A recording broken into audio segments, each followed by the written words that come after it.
sebagai landasan kita tidak mampu untuk bersyukur kepadanya, di mana Allah Ta'ala telah firman, wa in ta'udu ni'matallahi la tuhsuha. Allah Ta'ala dalam Al-Quran itu beliau sampaikan, kalau seumpama engkau menghitung nikmat Allah, tidak dikatakan oleh Allah SWT ni'amallah, tapi nikmat Allah.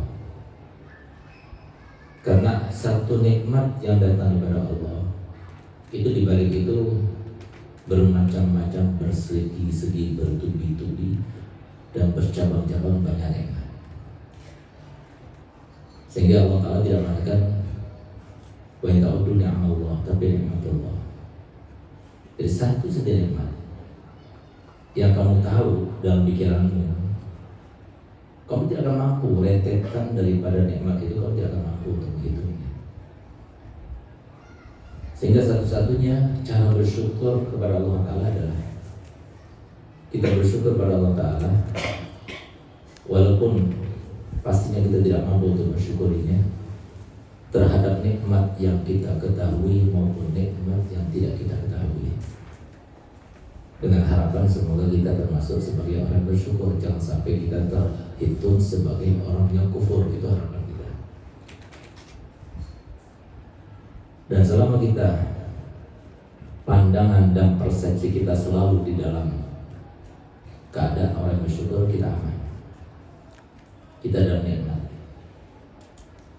Tapi kalau sudah persepsi kita berada dalam titik orang yang tidak bersyukur, bahkan cenderung sultan kepada Allah, seakan-akan kita kurang diberikan nikmatnya, padahal Allah sudah menyatakan dirinya itu adalah zat yang maha adil, sehingga tidak ada yang lebih adil daripada Allah Subhanahu wa Ta'ala. Maka berarti kita ini termasuk orang yang jauh daripada inayah Allah, riayah Allah. Kenapa kita katakan demikian? Karena memang inayah Allah dan riayah Allah itu mahal sekali, nggak mudah dan tidak murah. Sehingga bisa kita lakukan setiap saat, setiap waktu. Ketemu sama siapa saja, doakan anak. Sebagaimana sekarang Al-Fakir sampaikan kepada antum, doakan Al-Fakir supaya berada di dalam titik tersebut, bersyukur dan bersyukur terutama terhadap nikmat yang kita tidak mengenalnya dan tidak mengetahuinya, padahal itu ada. Dan di antara nikmat yang Allah berikan kepada kita adalah nikmat kita berkumpul di sini. Itu adalah sebuah nikmat yang sangat besar yang Allah giring untuk kalian semuanya. Sehingga melalui ikon guru kita Abu Yan Habib Zain Hafidhahullah wa'ala, diperintahkannya kita untuk berkumpul di setiap provinsi, di setiap kabupaten, untuk kita itu berkumpul bersatu padu kembali sebagai anak-anaknya Abu Ya Hasan dan sebagai anak-anaknya Abu Yazid. Dan alhamdulillah kita laksanakan itu sehingga menjadi modal untuk 1 bulan ke depan. InsyaAllah kita dimudahkan Allah Ta'ala, dibanyakan umurnya, disehatkan badannya, dimudahkan segala urusannya, dan terus diberikan kesempatan demi kesempatan kebaikannya InsyaAllah untuk kita semuanya. Dan semoga terus berkesinambungan sampai akhir hayat nanti seperti itu InsyaAllah. Sehingga pantas kalau Habib Abdullah Al-Haddad beliau katakan, mempertahankan hidup itu sulit. Kalau kita mendengar kata semacam itu, maka berbagai macam persepsi akan bermunculan untuk memfilter kata-kata tersebut. Tapi yang dimaksudkan oleh mereka para orang dekat pada Allah Ta'ala itu bukan seperti itu. Jadi mempertahankan hidup dalam keadaan sesuai dengan respon Allah dan respon Nabi Muhammad SAW, dengan banyaknya bodohnya kita, besarnya gangguan dan ujian kita, itu sulit sekali. Sehingga cukup sebenarnya kita kalau pegang satu ayat saja dalam Al-Quran untuk menjaga keamanan dan keselamatan kita di dunia, cukup. Apa itu? Ayat yang selalu dibawa oleh Abu Hasan. Innal ladzina qalu rabbuna Allah tsumma istaqamu. Orang-orang yang berkata dan meyakini bahwasanya Tuhannya adalah Allah, tapi istiqomah. Istiqomah dalam satu kebaikan itu, apalagi kebaikan itu banyak macamnya, satu kebaikan saja itu sudah bisa mendeklarasikan diri kita sebagai orang yang baik. Apalagi kebaikan itu banyak macamnya. Yang sulit itu kita menghadapi kelanjutan dari keterusan apa yang telah kita lakukan. Kalau kita melakukannya pertama kali, kedua kali, ketiga kali, itu mudah. Tapi kelanjutannya itu sulit sekali. Karena kelanjutannya itu terkait dengan kelanjutan pekerjaan itu, kelanjutan pekerjaan yang lainnya, pekerjaan yang satunya lagi sampai mungkin puluhan, bahkan ratusan, bahkan ribuan, baru kita akan mendapatkan istiqomah yang selanjutnya. Itulah rentetan daripada hadis Nabi yang berbunyi jazaa'ul hasanah hasanatun ba'daha wa jazaa'us sayyi'ah sayyi'atun ba'daha. Balasan dari satu kebaikan akan ada rentetan kebaikan demi kebaikan selanjutnya. Dan begitu pula sebaliknya, balasan daripada suatu keburukan akan ada sebuah kesempatan kita berbuat buruk yang lainnya, dan begitu seterusnya. Termasuk yang kita baca sekarang ini, sesuatu yang sangat menggugah hati kita, dan masih saja mu'alif kitab Al-Hikam ini menggugah hati kita, bahkan membangunkan kita daripada tidur kita, bahkan mengingatkan kembali kita setelah selama ini lupa. Di mana kata beliau, al-ajab kullal ajab mimman yahrubu mimman lam fika kalahu anhu. Sangat mengherankan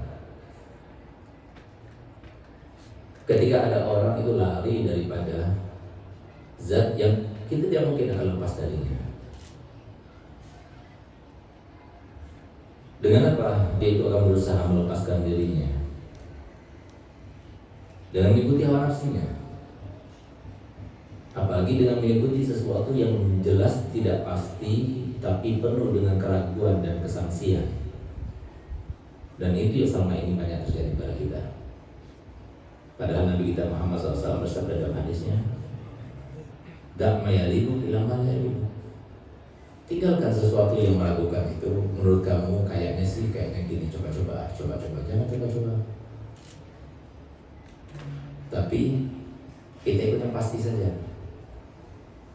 Yang pasti ini bagi mereka yang sudah menjalankan dan menerapkan serta membuktikan, tanpa diyakini bahkan di luar kepala mereka itu bakal mengatakan misalnya ini sesuatu yang pasti, nggak mungkin luput, nggak mungkin salah. Sehingga kemudian Allah berfirman dalam Al-Quran, la tabdila li kalimatillah. Tidak akan berubah ketetapan Allah, tidak akan berubah. Dari mulai zaman Nabi Adam sampai hari kiamat itu nggak akan berubah. Masih kita ragu, masih kita main-main, masih kita tidak percaya, masih kita juga tidak sanksi pada Allah. Banyak di antara kita yang mengatakan, saya ini Ustaz sangat perlu pada Allah, tapi kita nggak mau. Perlu pada Allah, tapi tidak baca Qurannya. Perlu pada Allah, tapi kita tidak berusaha membersihkan hati kita. Perlu pada Allah, tapi kita bisa masih main-main dengan hawa nafsu kita. Ini adalah beberapa gambaran daripada yang diherankan oleh orang-orang seperti beliau mu'alif ini. sehingga orang dekat pada Allah. Banyak di antara mereka yang diberikan kasyaf oleh Allah Ta'ala, maka kemudian dia itu berteriak, mengeluh, bersambat kepada Allah karena tidak mampu untuk menjalankannya. Kenapa demikian? Karena mereka benar-benar tahu dan merasa heran, kok bisa.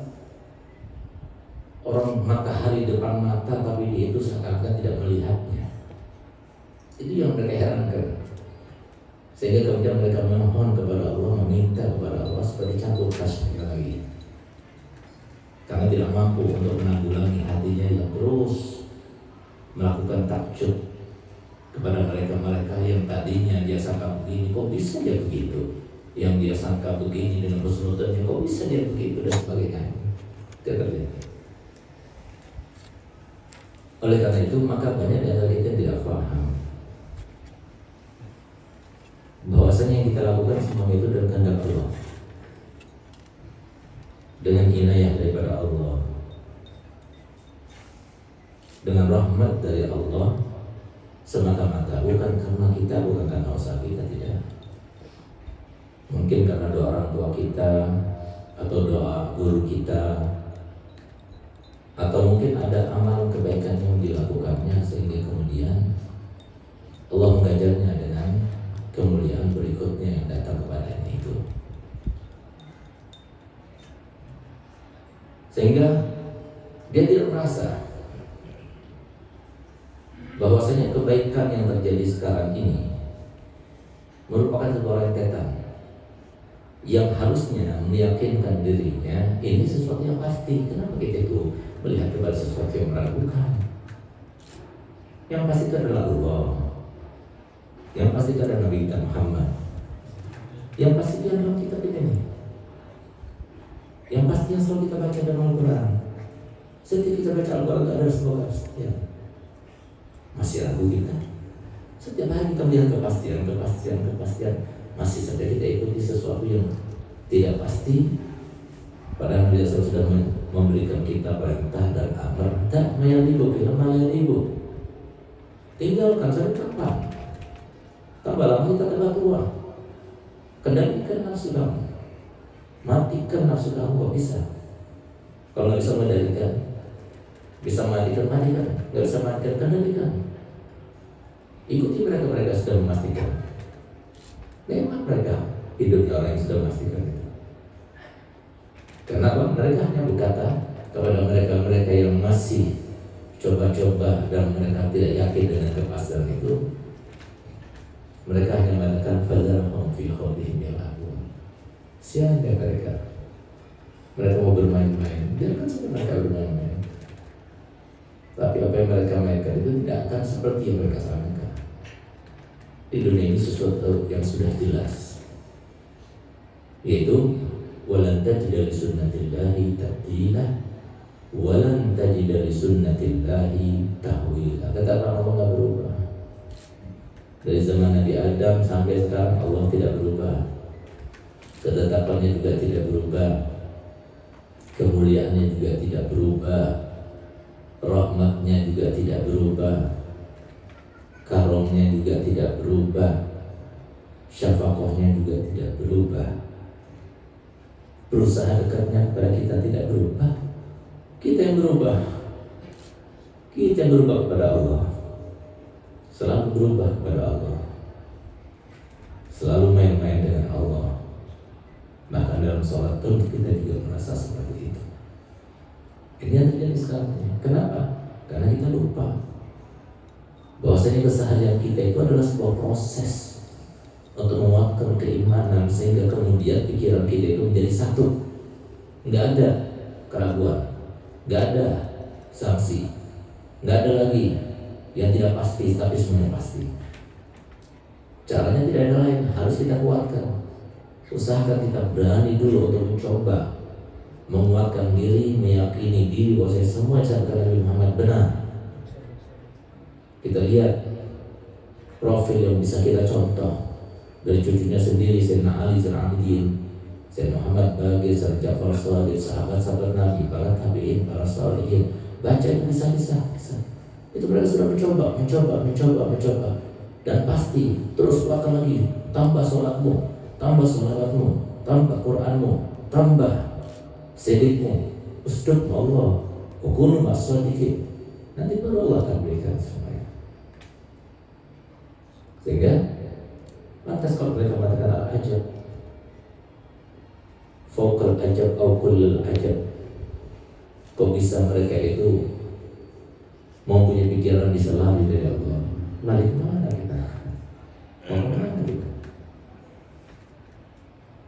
Kalau kita berani berdosa kepada Allah, lalu kita mengharapkan kepada siapa?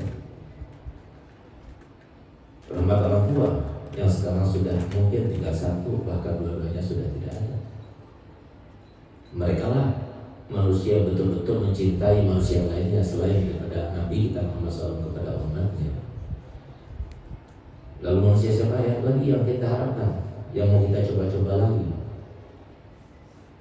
Ini salah satu contoh yang harusnya kita renungkan, kita evaluasi, kita introspeksi diri untuk kita menjadi orang terus sesuai dengan sabda Nabi SAW, "Man yaumuhu khairun min amsi fahuwa rabi." Kita pengen situ titiknya. Hari ini lebih baik pada hari kemarin. Hari ini lebih dekat kepada Allah. Hari ini lebih yakin kepada Allah. Hari ini lebih husnudzon kepada Allah. Hari ini lebih tergantung kepada Allah. Hari ini kita lebih dibuka oleh Allah kesempatan. Hari ini terus harusnya seperti itu, bukan hari ini sama seperti hari kemarin dikatakan Nabi SAW. Sama saja dia rugi. Apalagi hari ini malah lebih jelek daripada hari kemarin. Kenapa bisa seperti itu? Ya proses sebaliknya itu. Kita main-main sama Allah, sudah tahu itu dosa, terus kita dekati. Sudah tahu Allah Ta'ala itu tahu dengan apa yang kita katakan, apa yang kita lakukan, bahkan apa yang terlintas dalam hati. Kemudian kita coba-coba, kita membuat sebuah penipuan, kita buat sebuah saringan, kita buat begini, begitu dan sebagainya. Padahal Allah melihat. Apa kata Allah Ta'ala kepada kita yang semacam itu? Ini adalah proses-proses yang malah justru menjauhkan kita daripada kepastian dan kebenaran itu. Sampai kapan? Di mana nikmatnya dunia? Terasa seperti apa nikmatnya dunia itu? Melebihi daripada nikmat kebersamaan kita berdua ketika kita berada di malam hari. Nikmatnya kita memandang wajah Nabi, nikmatnya kita itu melaksanakan satu kebaikan, nikmatnya kita baca Al-Quran, nikmatnya kita memandang pada ahbab dan ashab serta akhwan. Yang kita tahu ini adalah semua ini adalah ketentuan Allah, kemuliaan Allah. Antum semua ini kemuliaan Allah yang diberikan kepada kami, bukan sesuatu yang biasa. Menurut ketentuan yang semacam ini, yang sudah jangankan orang yang masih tanggung, yang paling kaya sekalipun dia itu tidak merasakan seperti kita rasakan.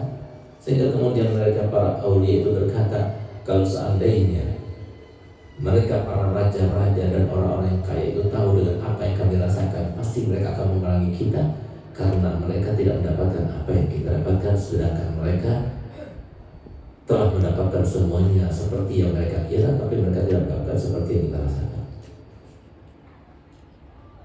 Jadi adanya cepat-cepat waktu kita yang terbatas. Kapan lagi kalau kita berbuat? Padahal Allah Ta'ala itu membuka kesempatan itu selebar-lebarnya, semuanya diberi kesempatan. Gak ada yang lebih baik daripada yang lainnya, tidak ada, semuanya diberi kesempatan. Allah Zat yang Maha Adil, yang habaib diberikan kelebihan, ada kekurangannya. Yang laki-laki ada kelebihan, ada kekurangannya. Yang suami ada kelebihan, ada kekurangannya. Antara satu saudara dengan saudara yang lainnya ada kelebihan, ada kekurangannya. Semuanya dengan keadaan Allah Ta'ala diberikan.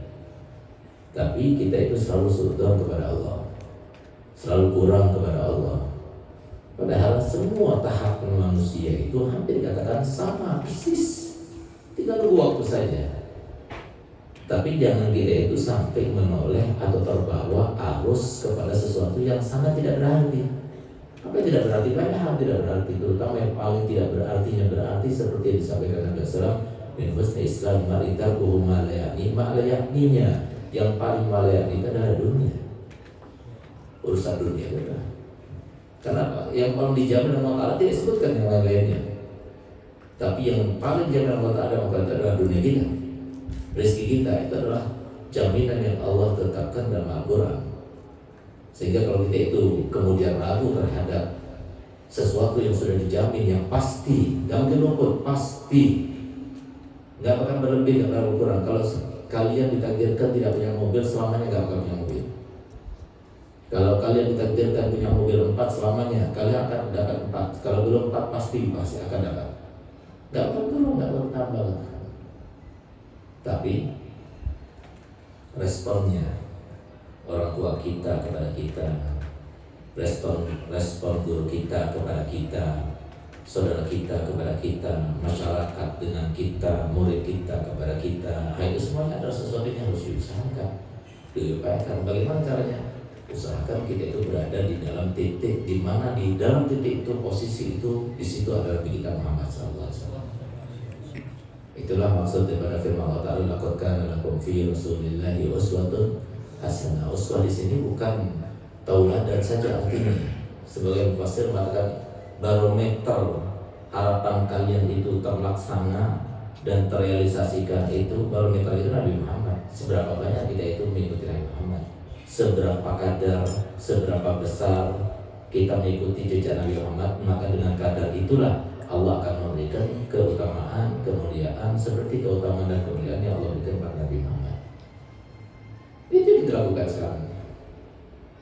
Terus kamu tambahkan cintanya pada Nabi Muhammad, tambahkan cintanya kepada Allah, pupuk rajut hubungan itu. Bagaimana caranya? Ya belajar untuk tidak memanusiakan manusia, apalagi sampai menuhankan manusia. Kita belajar untuk tidak memanusiakan manusia. Bagaimana caranya? Tidak memanusiakan manusia berarti tidak anggap manusia itu ada, tapi yang ada itu adalah Allah dan kita.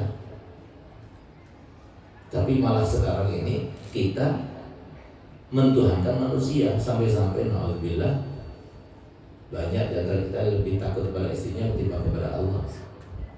Yang mana buktinya kita berani berbohong kepada istrinya, dia tidak berani berbohong, tapi kepada Allah dia berani berbohong. Di depan istrinya dia berbohong. Untuk apa? Karena takutnya pada istrinya sampai dia itu tahu berbohongnya dia itu ketahuan oleh Allah, sidik di mata Allah. Tapi dia berbohong di depan istrinya. Dia lebih takut pada istrinya daripada lebih takut pada Allah. Artinya itu maksudnya tujuannya. Allah Ta'ala tidak pernah mengatakan dalam Al-Quran ya ayyuhalladzina amanu taqullaha, yang ada seperti itu tidak ada. Ya ayyuhalladzina amanu taqun nisa'a atau taquz zaujah, tidak ada. Apalagi ada haqqa tuqatih, tidak ada. Tapi ittaqullaha haqqa tuqatih. Tapi kita sebegitu takutnya kepada istri, tidak ada kaitannya dengan poligami, tidak ada kaitannya. Tapi takutnya kita pada istri itu masalah. Sampai kita berbohong itu sudah sesuatu yang sangat besar itu. Kita ini pemimpin, al-rijal qawwamun 'ala an-nisa, kita sampai bohong pada istri hanya karena takut sampai kelihatan istri, hanya karena takut sampai istri kemudian tahu dan sebagainya, sampai kita berani bohong di depan Allah. Ini kan di depan Allah, jadi terang di depan Allah. Silakan kita depan guru kita seperti kucing, beradab seperti adabnya kucing, nanti depan tuannya itu seakan-akan dia menunduk, tampak orang baik. Tapi masalahnya kita itu telanjang di depan Allah, semuanya akan tampak kepada Allah. Nggak malu kita kepada makhluk, kita tuhankan dia sampai kita melupakan Tuhan sebenarnya. Allah melihat, nggak ada yang tidak tampak, semuanya tampak kepada Allah. Ini contoh daripada menuhankan manusia. Sampai kita memuji dia, sampai kita merendahkan diri untuk mendapatkan suatu kebaikan darinya. Padahal Nabi SAW sudah menjelaskan kepada kita, inna ma'anul ghasir wallahu mu'ti. Nabi Muhammad yang begitu luar biasa mukjizatnya dan kekuasaan yang begitu besar Allah berikan kepadanya, tapi masih saja dia mengatakan aku itu adalah pembagi, tapi memberi bukan aku, yang berikan adalah Allah. Sampai kita merasa bahwasanya dia masih, kalau kita ngambil kesempatan, hilang kesempatan kita, rugi kita, nggak bakal ada lagi kesempatan sebagai baru. Nah, ini diantara tanda-tanda bahwasanya kita ini termasuk yang ditakjubi atau diherankan oleh mereka-mereka dekat kepada Allah. Oleh karena itu mereka itu berkata di antara ungkapan hati mereka, dari lubuk hati mereka, kalau bukan karena dua hal itu, maka kami tidak suka dan kami tidak betah lagi hidup di dunia. Apa itu? Yang pertama adalah dia model. Yang kedua apa? Liqaul ahbab. Sebaliknya apa? Siapa ahbab di sini? Jangan kita salah paham. Ahbab di sini adalah mereka-mereka yang mendekatkan dirinya kepada Allah dan Rasul, itu ahbab. Kalau kita itu dekat pada mereka, maka yang terikat dan terkait itu adalah Allah dan Rasulnya, itu ahbab. Tapi kalau seumpama menjadi sebab akhir kita terikat dan terkait dengan setan, na'udzubillah, ataupun hawa nafsu, na'udzubillah, ataupun cinta pada dunia, na'udzubillah, itu bukan ahbab itu. Justru adanya mereka itu membuat mereka itu jadi sulit untuk menghindarkan diri daripada kesusahan dan kesulitan. Karena apa? Terkait dengan mereka yang semacam itu. Sehingga kita baca di dalam risalah Al-Qusyairiyah disebutkan ada di antara mereka para wali Allah yang tampak, begitu tampak akhirnya dia mencuri. Kenapa dia mencuri? Karena dia tidak enak.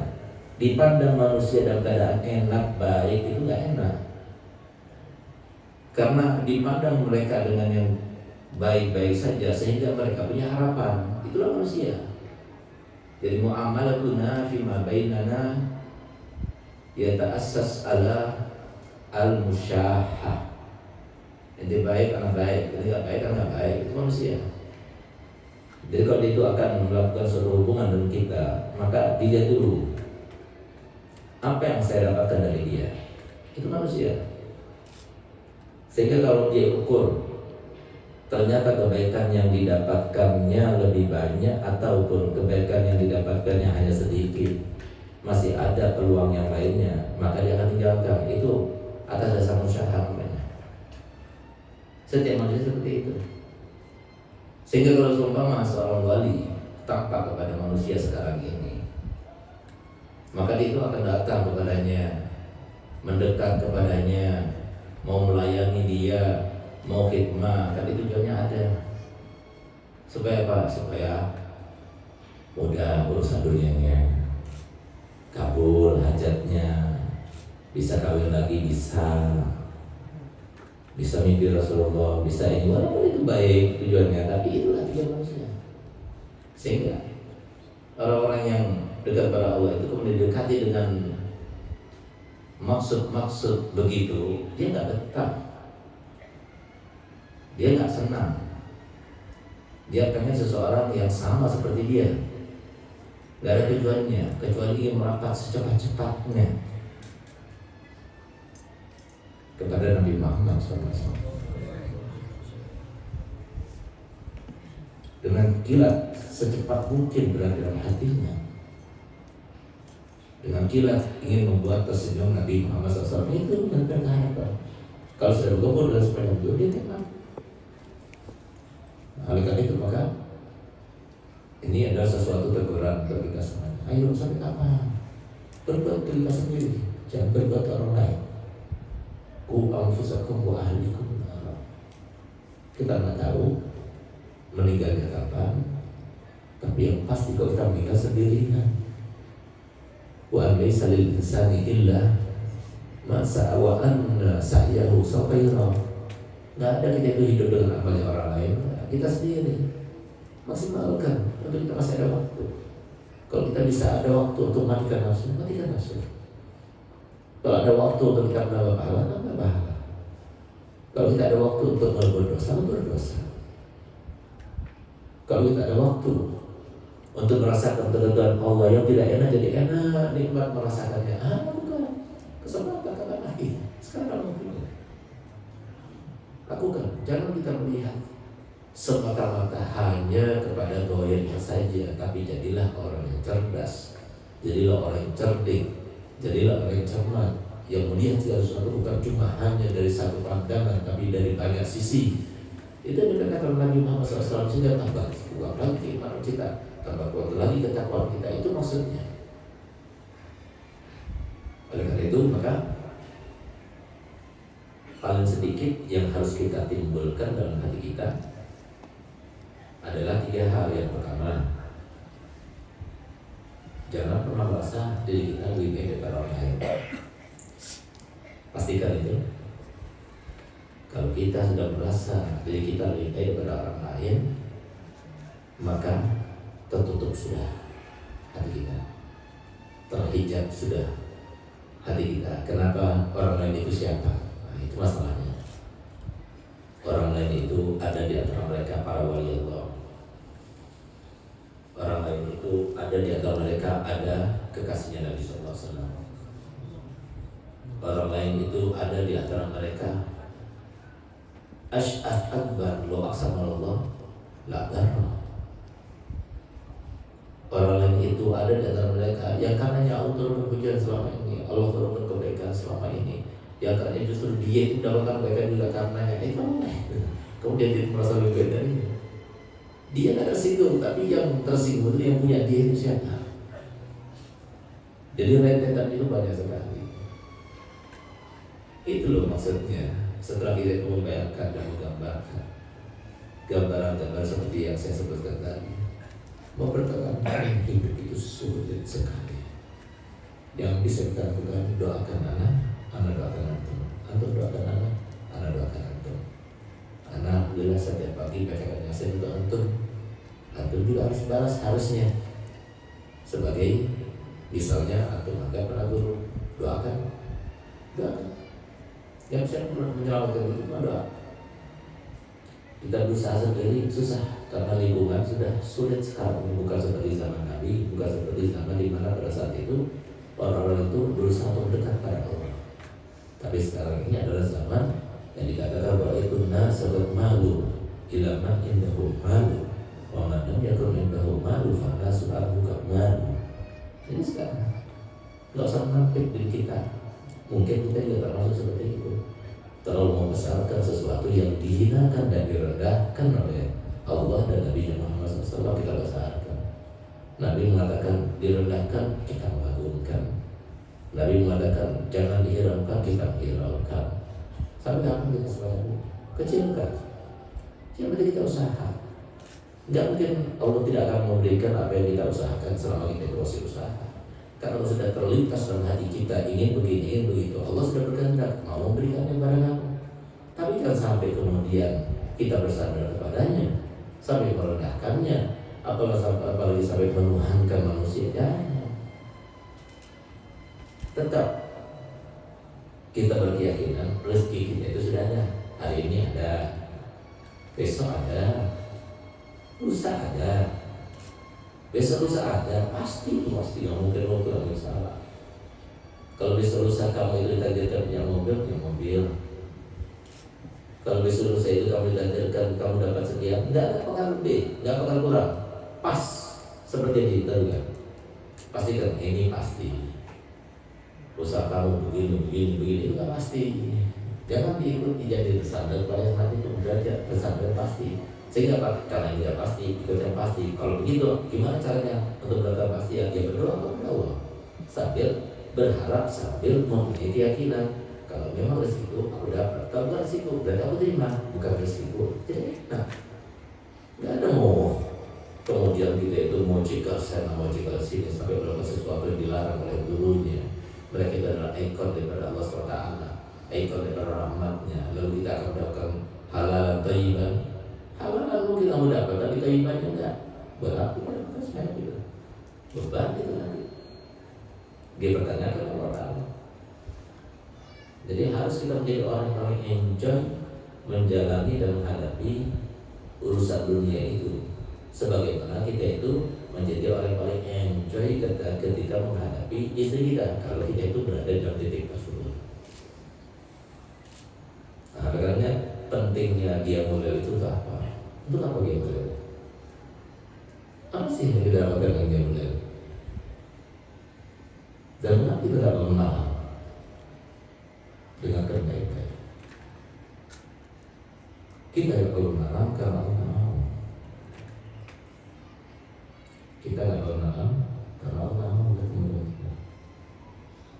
Yang malam dari Allah mau bertemu dengan kita. Bangun malam itu kenapa diwajibkan kepada para nabi dan kepada para rasul? Karena bangun malam itu adalah waktu-waktu yang sangat tepat untuk kita mengevaluasi diri, merenungkan diri, menunaikan cipta, menyambungkan rohani kita dan kalbu kita kepada Zat yang Maha Kuasa. Ini saat untuk kita mengeluarkan diri kita, lepas sanubari kita, biarkan Allah paman dan rahmatnya pada saat itu, sambil berharap dan berdoa kepadanya, menangis dan menyesal karena dosa. Itu adalah waktu-waktu yang sangat istimewa, sehingga dikatakan nggak ada orang diangkat menjadi wali yang tidak tahu malam. Kenapa? Karena waktu itu adalah waktu di mana saat hamba itu dengan mudahnya mendapatkan kebaikan kepada Allah Ta'ala, tinggal lepas saja kaitan semuanya, hari kita dibiarkan begitu doang. Gak ada merasa lebih baik kepada orang lain, gak ada syukur kepada orang lain, gak ada benci kepada orang lain, gak ada kemudian dia itu menganggap bahwasanya apa dikatakan itu yang paling benar. Tidak. Semuanya berada di dalam harapan, semuanya berada di dalam perencanaan, semuanya berada di dalam pertolongan. Harusnya seperti itu yang kita ambil. Nah, jadi itu yang dikatakan oleh para ulama, mempertahankan hidup itu susah, gak mudah. Sehingga Buya Hasan berkali-kali beliau katakan kepada Al-Fakir, nanti kalau kita meninggal, itu awal kebahagiaan kita. Kalau kita masih hidup di dunia harus terus ditata hati kita. Jangan ada benci, mulai ada benci, jangan. Terus kita lihat, jangan sampai kita merasa lebih dari orang lain.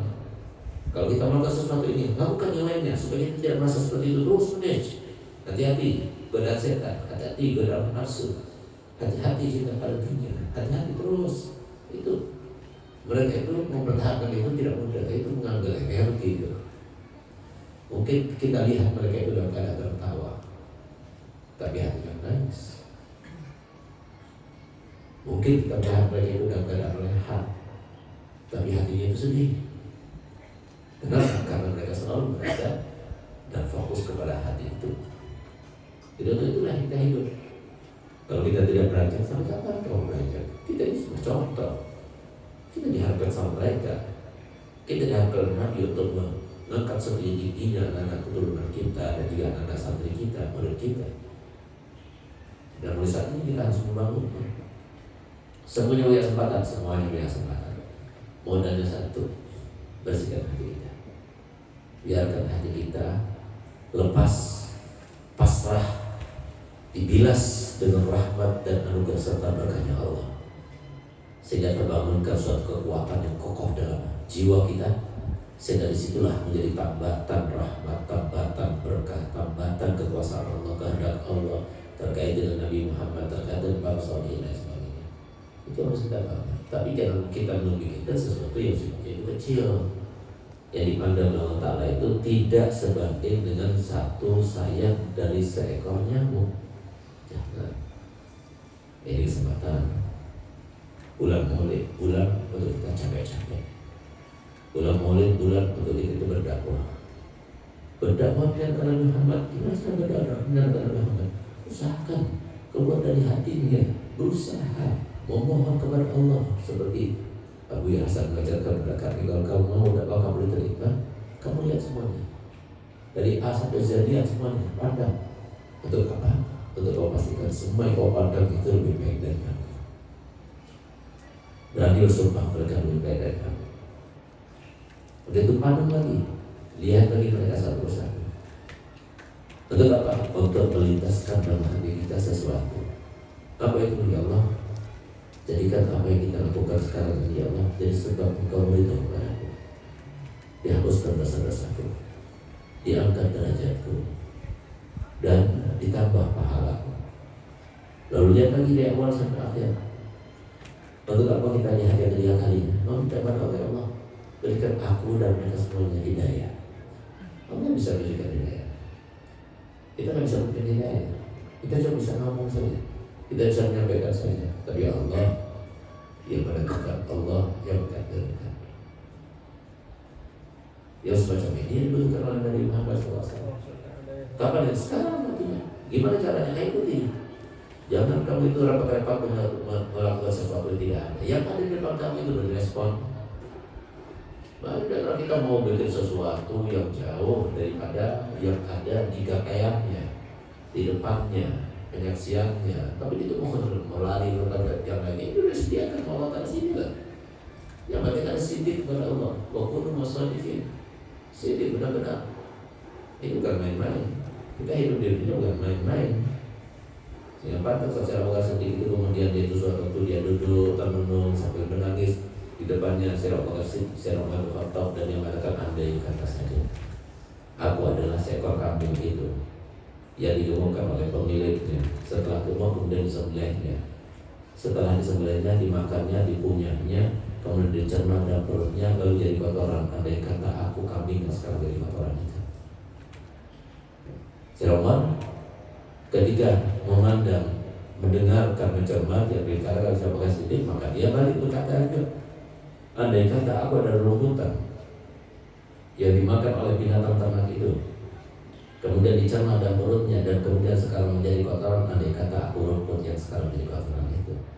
Ini Sahabat Siddiq, Sahabat bin Khattab. Kenapa dia merasa semacam itu? Biasa. Nggak ada dia merasa lebih baik pada yang lain, nggak ada. Saya bakal merasa dia yang lebih patut menjadi khalifah. Berapa banyak? Saya khalifah saya Allah sendiri mengatakan, jangan, aku bukan yang lebih baik dari kalian. Jangan pilih aku, jangan pilih aku.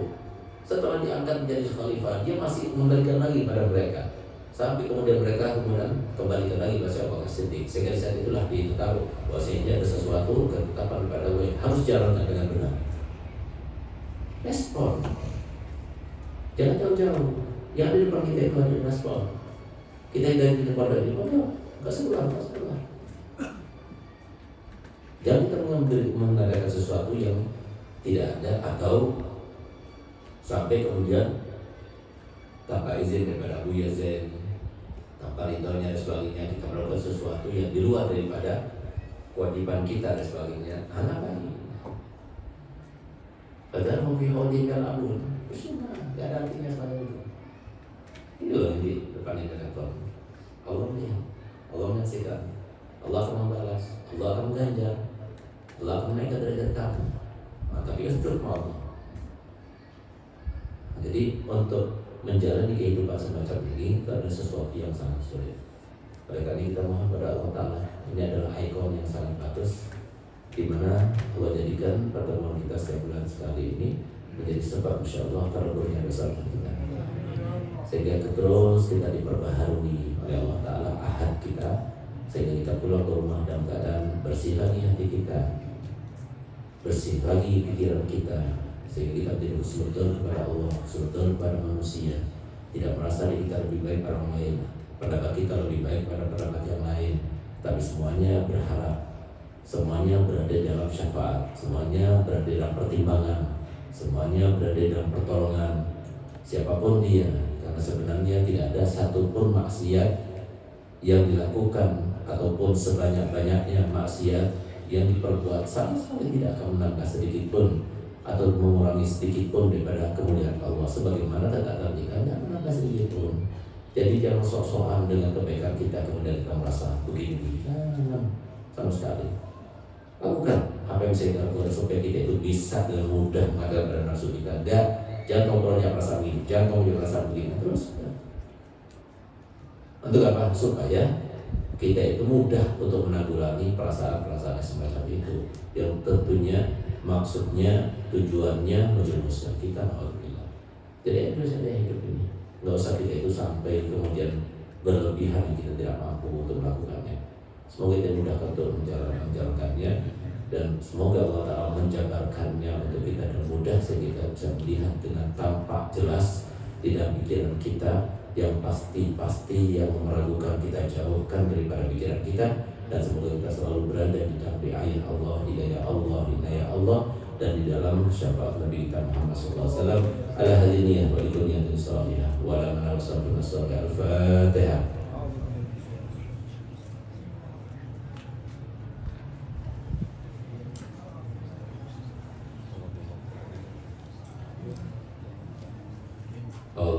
Allahumma salli wa sallim ala sayyidina Muhammadin sahibil bushra, salatan tubashshiruna biha wa ahlana wa awladana wa jami'a